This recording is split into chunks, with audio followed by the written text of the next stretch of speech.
O deputado federal Ottoni de Paula rebateu em vídeo divulgado pelas redes sociais a narrativa da Rede Globo de que estaria sendo censurada. Ottoni explicou que a empresa foi apenas impedida por ordem judicial de divulgar documentos sigilosos e não tem qualquer restrição a fazer matéria sobre qualquer assunto. O parlamentar apontou: se o processo corre em segredo de justiça, isso significa que ninguém pode vazar essa informação. Assista. Olá campeã, eu sou o deputado federal Ottoni de Paula.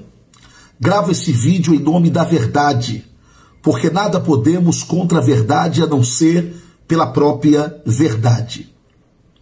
A Rede Globo está tentando manipular a opinião pública, mostrando para a população ou divulgando uma inverdade de que o presidente Bolsonaro e a sua família estariam cerceando o povo brasileiro ao direito à informação ou estaria impondo através da justiça uma espécie de censura aos meios de comunicação. Isto é uma mentira. A justiça proibiu que a Rede Globo de televisão divulgue documentos sigilosos envolvendo investigações contra o senador Flávio Bolsonaro. Eu vou repetir.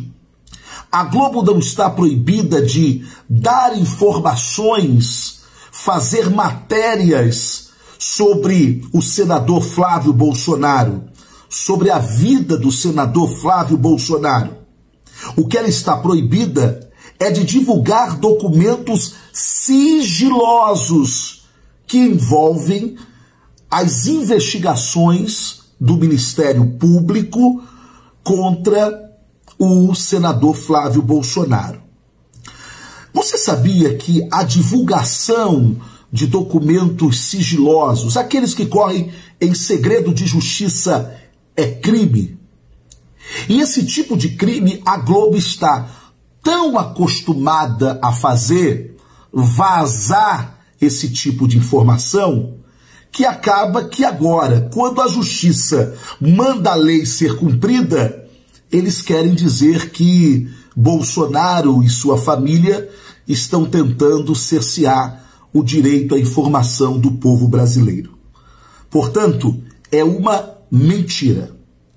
Se o processo corre em segredo de justiça, significa que ninguém pode vazar esta informação, porque isso constitui-se em um ato ilegal, isto é, crime. O que a justiça ordenou é que a Globo pare de cometer crime. Dos deputados e senadores diz claramente que nós somos invioláveis nos votos, palavras e atos. Opiniões. É claro que a gente tem sim o direito de externar as nossas opiniões, as nossas palavras, os nossos atos também.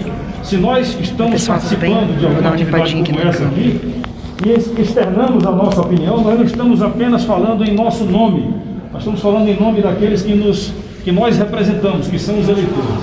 Então, para isso é que existe a eleição de representantes do povo.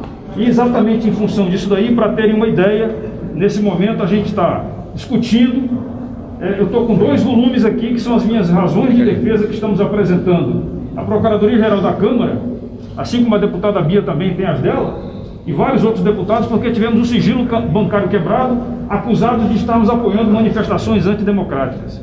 Nada a ver com isso daí. Primeiro que não apoiamos, e se tivéssemos apoiado, teríamos todo o direito, assim como cidadãos, não somente como deputados. E a acusação de que a gente fez uso de verba parlamentar, de verba pública, para a divulgação da atividade parlamentar, também é uma coisa apurada, porque todos têm essa verba, ela está legal, ela está legalizada, reconhecida, e não tem motivo de estarmos sendo atacados. A agressão que é feita à Câmara dos Deputados e ao Senado Federal com esse inquérito 4828, ela precisa ser contestada, porque ela pode ser o começo de muitas coisas. A gente tem preocupação quanto a isso, e a nossa liberdade de expressão, ela precisa continuar acontecendo. E lembrando que nós também tivemos o cerceamento da liberdade de imprensa, quando alguns blogs, que é a mídia não tradicional, também tiveram seus materiais apreendidos e estão impedidos de fazer uso da palavra, externando aquilo que as pessoas que assistem a eles, elas possam ouvir e ver o que eles estão fazendo. Então a gente precisa sim ter muito cuidado com isso, e mais preocupação agora, deputada Bia, com o PL das fake news, esse PL 2630 que está chegando aqui na Câmara, que já chegou na Câmara, e que a gente tem uma preocupação sim, porque ele pode cercear a nossa liberdade de expressão, não somente do deputado, dos brasileiros como um todo. A Constituição existe para isso, a gente precisa fazer com que a vontade do povo, que é soberana, ela sim é soberana, ela seja cumprida. A gente lamenta, não é uma agressão às instituições, pelo contrário, talvez algumas instituições estejam sendo agredidas quando o presidente da República nomeia alguém e é impedido por um ato monocrático de um integrante de um outro poder. Essa é a realidade que a gente está vivenciando, e a gente quer hoje aqui fazer um chamamento que mais deputados e senadores possam se juntar a nós para que a gente possa estar juntos nessa discussão em prol da nossa liberdade de expressão, liberdade de opinião, liberdade de imprensa e também da nossa inviolabilidade como deputados federais. Alguém mais quer falar? Obrigada. Se você continuar falando, você quer cercear a minha palavra. Bom, boa tarde a todos. Obrigada por estarem aqui. A nossa intenção é a gente lembrar ao parlamento, né, a cada parlamentar aqui, que essa prerrogativa da inviolabilidade da palavra, do voto, da opinião, ela é garantia da própria democracia. É ela que garante o exercício do nosso mandato. E nós estamos aqui para representar o povo. Então, nesse momento, é preciso que a gente separe qualquer ideologia, qualquer inimizade. O que nós temos que pensar é que essa prerrogativa de cada um de nós.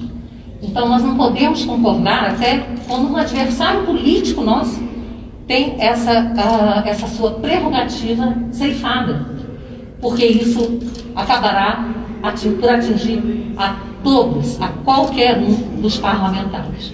E além dessa nossa prerrogativa, é muito importante que a gente lembre que estamos aqui para representar o povo, e a voz do povo que está também ameaçada com esse projeto que a gente chama da censura. Ninguém sabe o que são fake news. Fake news, como disse o grande Guilherme Fiuza, é o que quiser que seja, é qualquer coisa. E nós conclamamos, inclusive, a imprensa, que não faz parte desse projeto, mas pode vir a fazer por uma emenda de qualquer parlamentar. E também os senhores poderão ter a liberdade de vocês ameaçar. Então vamos nos unir nesse momento pela liberdade de expressão, que é pilar de qualquer democracia. Muito obrigada. Eu vou passar agora para o Eduardo Bolsonaro. Boa tarde. Eu queria aqui não ser repetitivo, então somente agregar que o artigo 53 da Constituição sofreu uma alteração através de uma emenda em 2001. Até então o texto constitucional dizia que deputados e senadores são invioláveis civil e penalmente por suas opiniões, palavras e votos. Para que não houvesse qualquer tipo de dúvida, essa emenda acrescentou a palavra quaisquer. E hoje temos o texto que todos os deputados e senadores são invioláveis civil e penalmente por quaisquer opiniões, palavras e votos. Mais claro do que isso, meus caros, impossível.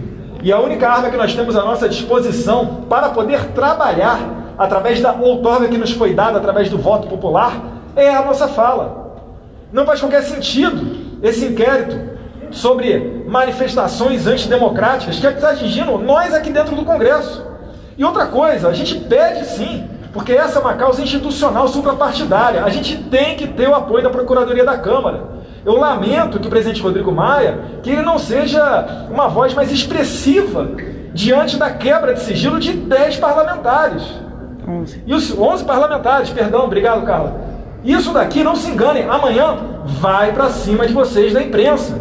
A deputada Bia falou muito bem sobre o PL 2630. Está se criando uma atmosfera em que o projeto de lei vai cercear a liberdade de expressão e está sofrendo críticas da direita, da esquerda, do Facebook, de órgãos de imprensa. Mas eu gostaria de ver mais apoio em relação a esse sentido.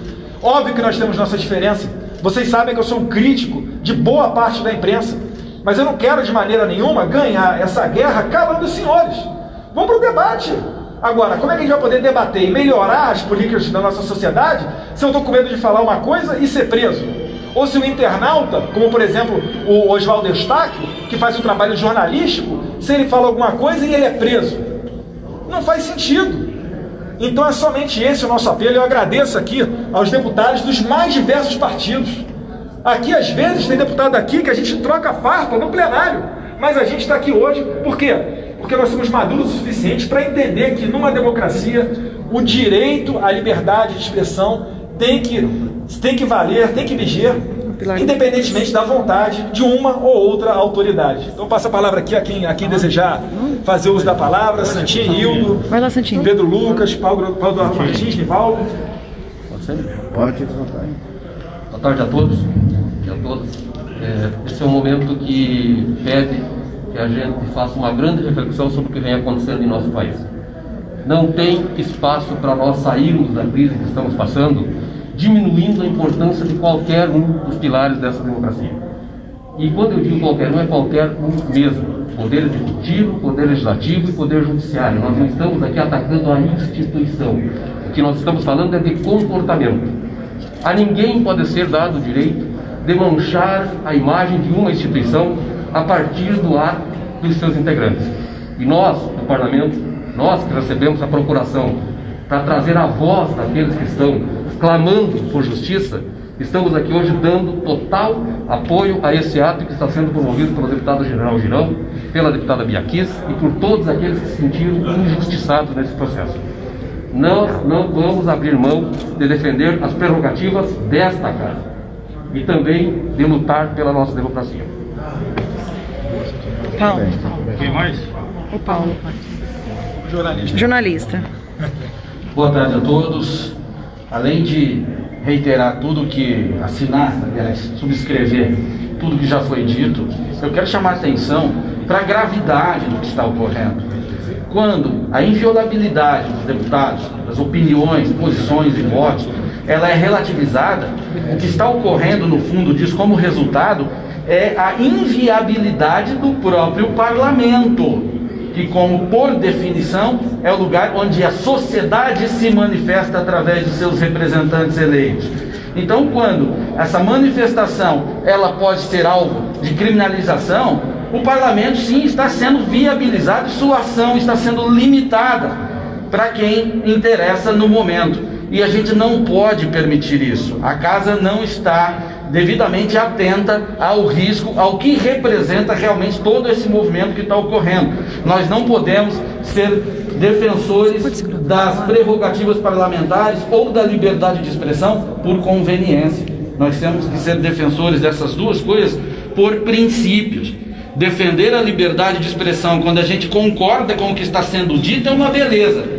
Eu quero ver defender quando a gente não concorda com o que está sendo dito, mas luta para manter o seu direito daquele de dizer. E esse é o ponto. Tudo isso envolve um movimento maior. É aqui no parlamento, é também as iniciativas legislativas que vêm ocorrendo e também interpretações judiciais a respeito de outros casos que a gente já vê pipocar em primeira instância, como no Rio de Janeiro. O juiz acabou de dar uma decisão dizendo que o réu, ele extrapolou o seu limite de liberdade de pensamento. O que é isso? Então, o PL que fala de fake news, o popular PL das fake news, ele mira primeiro nas redes sociais, mas ele acaba atingindo a liberdade de expressão. E quando atinge a liberdade de expressão, atinge aqui do parlamentar, atinge das pessoas que são usuárias das redes, atinge de vocês, profissionais de imprensa, qual eu também sou. E que se a opinião agora que incomoda é aquela que está nas redes ou a que está na tribuna da imprensa, logo será aquela que está nas bancadas dos telejornais, nas páginas de opiniões dos jornais ou nas colunas de revistas. Esse movimento não tem que ser só desses parlamentares. Aqui eu acho que a gente apenas representa muitos que têm interesse nisso, que não suportam um ambiente de restrição de liberdade de expressão, e esse alerta serve a todos os brasileiros, especialmente aos profissionais que sobrevivem disso. Muito obrigado. Além de reiterar o que os meus colegas falaram, eu queria dividir com os senhores um sentimento que hoje é meu, mas amanhã pode ser de cada um dos senhores ou de alguns dos senhores. Eu tive meu sigilo bancário e telemático, nem sabia que existia isso, quebrados, por conta de um tweet. Eu pergunto aos senhores, até que ponto isso não pode chegar até os senhores jornalistas, até o povo? Eu, como deputada federal, embasada em todos esses argumentos que meus colegas disseram, tenho tido medo, nas últimas 2, 3 semanas, de me manifestar. Uma representante do povo brasileiro com medo de se manifestar. É até esse ponto que a gente quer chegar? Daqui a pouco isso pode atingir os jornalistas. Já está atingindo o povo. Eu clamo aos senhores que, por favor, deem voz a esse apelo que a gente tem feito aqui. Porque a gente não está defendendo os nossos mandatos só, ou essa instituição. A gente está defendendo o pilar principal da democracia, que é a liberdade de expressão e de pensamento. Muito obrigada. Talvez a ideia seja que esse primeiro movimento de hoje, dessa semana, ele possa se repetir todas as semanas agora, com a adesão de mais deputados e senadores, inclusive também, porque também tem senadores que pensam como nós. Não podemos nos calar, como falou aqui a deputada Carla, não podemos nos calar, não vamos nos calar. Essa é a grande realidade. A gente vai enfrentar isso aí, porque nós acreditamos que a democracia, para existir, tem que ter esses pilares como sendo obedecidos. Nenhuma ditadura será boa para o Brasil, muito menos se for uma ditadura puxada por ações judiciais. Muito bem.